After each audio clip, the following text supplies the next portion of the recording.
Hello student, सृष्टि educational institute में आप सभी का बहुत बहुत स्वागत है। आज हम आप सभी के लिए बहुत इंपॉर्टेंट क्वेश्चन लेकर आ रहे हैं और यह सभी क्वेश्चन आपके आने वाली परीक्षाओं के लिए बहुत ही उपयोगी होने वाला है, तो यह वीडियो आप ज़रूर देखिएगा। तो चलिए शुरू करते हैं आज की वीडियो। आज का जो पहला क्वेश्चन है वह है विजयनगर साम्राज्य के अवशेष कहाँ से प्राप्त हुए। ऑप्शन इसमें 4 हैं। ऑप्शन ए है तेलंगाना, ऑप्शन बी है हम्पी, ऑप्शन सी है बीजापुर और ऑप्शन डी है गोलकुंडा। इन चारों ऑप्शन में ऑप्शन बी हम्पी यह आपका राइट आंसर है। विजयनगर साम्राज्य के अवशेष आधुनिक कर्नाटक राज्य हम्पी शहर के पास से प्राप्त हुआ है। यह ऐतिहासिक स्थल तुंगभद्रा नदी के तट पर स्थित है, जो कभी विजयनगर साम्राज्य का राजधानी हुआ करता था, और यह क्षेत्र यूनेस्को के विश्व धरोहर स्थल में शामिल भी है। इसके अवशेष की जो खोज हुई थी वह 1800 में कर्नल कॉलिन मैकेंजी द्वारा की गई थी, और यह जो विजयनगर साम्राज्य है इसकी स्थापना किसने की थी? इसकी स्थापना हरिहर और बुक्का ने किया था। अब हम बढ़ते हैं अगले क्वेश्चन की तरफ। सूफियों का निवास कहलाता है। ऑप्शन 4 है। ऑप्शन ए है मकतूबात, ऑप्शन बी है विलायत, ऑप्शन सी है खानकाह और ऑप्शन डी है जमायत खाना। इन चारों ऑप्शन में ऑप्शन सी खानकाह यह आपका राइट आंसर होगा। सूफियों का निवास स्थान खानकाह कहलाता है, और यह वह स्थान होता है जहां सूफी संत अपने शिष्यों के साथ रहते हैं और आध्यात्मिक शिक्षा देते हैं और सूफी सभाएं आयोजित भी करते हैं। और जो मकतूबात है वह सूफी संतों के पात्रों का एक संकलन है। फिर हम बढ़ते हैं अगले क्वेश्चन की तरफ।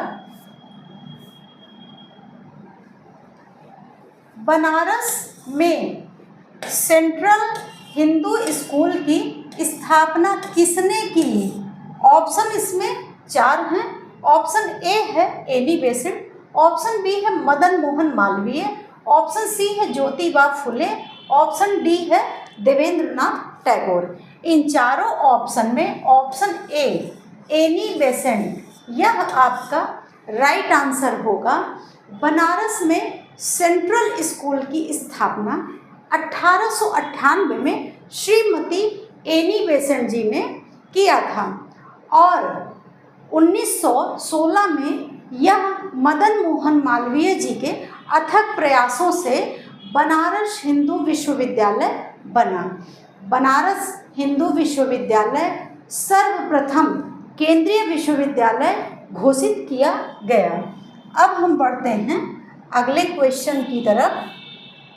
अगला क्वेश्चन है हिंदुस्तान गदर पार्टी की स्थापना किस वर्ष की गई? ऑप्शन आपके 4 हैं।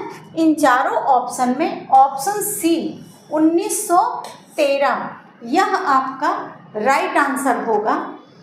हिंदुस्तान गदर पार्टी की स्थापना 15 जुलाई 1913 में संयुक्त राज्य अमेरिका के सैन फ्रांसिस्को कैलिफोर्निया में 1913 में लाला हरदयाल ने की थी।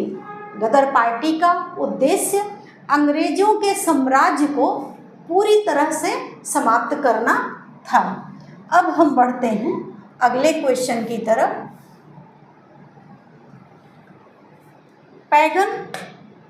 पैगन वंश का आनंद मंदिर कहाँ स्थित है? ऑप्शन 4 हैं। ऑप्शन ए है पाकिस्तान, ऑप्शन बी है भारत, ऑप्शन सी है चीन, ऑप्शन डी है म्यांमार। इन चारों ऑप्शन में ऑप्शन डी म्यांमार आपका राइट आंसर होगा।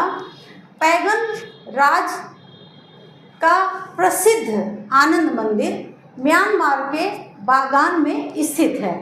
9वीं और 10वीं शताब्दी में म्यांमार में पैगन राज की स्थापना हुई। आनंद मंदिर एक प्राचीन बौद्ध मंदिर है और यह आनंद मंदिर भारतीय शिल्पकारों के द्वारा निर्मित किया गया है। अब हम बढ़ते हैं अगले क्वेश्चन की तरफ। आर्य समाज की स्थापना स्वामी दयानंद सरस्वती ने की थी। ऑप्शन इसमें ए लाहौर में, ऑप्शन बी अजमेर में, ऑप्शन सी मुंबई में और ऑप्शन डी कलकत्ता में। इन चारों ऑप्शन में ऑप्शन सी बम्बई में यह आपका राइट आंसर होगा। अप्रैल 1875 में बॉम्बे में आर्य समाज की स्थापना स्वामी दयानंद सरस्वती ने की। यह एक सुधार आंदोलन था जिसका उद्देश्य वेदों की सर्वोच्चता स्थापित करना और सामाजिक कुरीतियों को दूर करना था। अब हम बढ़ते हैं अगले क्वेश्चन की तरफ। हड़प्पा कालीन स्थल 79 स्थित है। ऑप्शन 4 है। ऑप्शन ए है पश्चिमी सौराष्ट्र, ऑप्शन बी है हरियाणा, ऑप्शन सी है पंजाब, ऑप्शन डी है महाराष्ट्र। इन चारों ऑप्शन में ऑप्शन ए पश्चिमी सौराष्ट्र आपका राइट आंसर है। हड़प्पा कालीन स्थल 79 गुजरात राज्य के मोरबी जिले में फुल्की नदी के दाहिने किनारे पर स्थित है। यह एक औद्योगिक केंद्र और बंदरगाह था और यहाँ से किले बंद शहर, औद्योगिक परिसर और शिल्प उत्पादन के बहुत से साक्ष्य प्राप्त हुए हैं। अब हम बढ़ते हैं अगले क्वेश्चन की तरफ। इंडिका के लेखक कौन हैं? ऑप्शन इसमें 4 हैं।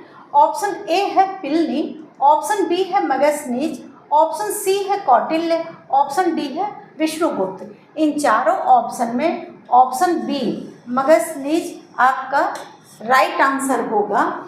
मगस्थनीज सेल्यूकस निकेटर के राजदूत थे जो चंद्रगुप्त मौर्य के राज दरबार में आए थे और इन्होंने अपनी पुस्तिका इंडिका में इन्होंने मौर्य युगीन समाज एवं संस्कृति के विषय में लिखा है और साथ ही साथ इन्होंने पाटलिपुत्र के बारे में विस्तृत वर्णन किया है अपनी पुस्तिका इंडिका में। तो अब हम बढ़ते हैं अगले क्वेश्चन की तरफ। साइमन कमीशन भारत में कब आया? ऑप्शन 4 हैं। इन चारों ऑप्शन में ऑप्शन डी 1928 यह आपका राइट आंसर है। साइमन कमीशन 3 फरवरी 1928 को बॉम्बे पहुंचा। साइमन कमीशन में सभी सदस्य अंग्रेज थे, एक भी सदस्य भारतीय नहीं थे, इसीलिए कांग्रेस ने इसे श्वेत कमीशन कहा। अब हम बढ़ते हैं अगले क्वेश्चन की तरफ। बंगाल विभाजन कब हुआ था? ऑप्शन 4 हैं। इन चारों ऑप्शन में ऑप्शन बी 1905 में यह आपका राइट आंसर होगा। कर्जन ने 20 जुलाई 1905 में बंगाल विभाजन के निर्णय की घोषणा किया और यह 16 नवंबर 1905 में विभाजन प्रभावी हो गया और बंगाल विभाजन के इस दिन को पूरे बंगाल में शोक दिवस के रूप में मनाया जाता है। आज के क्वेश्चन आपको कैसे लगे यह कमेंट बॉक्स में ज़रूर बताइएगा। वीडियो अगर पसंद आ रही हो तो लाइक भी करिएगा और ज़्यादा से ज़्यादा शेयर करिएगा। अगर हमारा चैनल आपको अच्छा लग रहा है तो सब्सक्राइब भी करिएगा। मिलते हैं अगली वीडियो के साथ, तब तक के लिए जय हिंद जय भारत।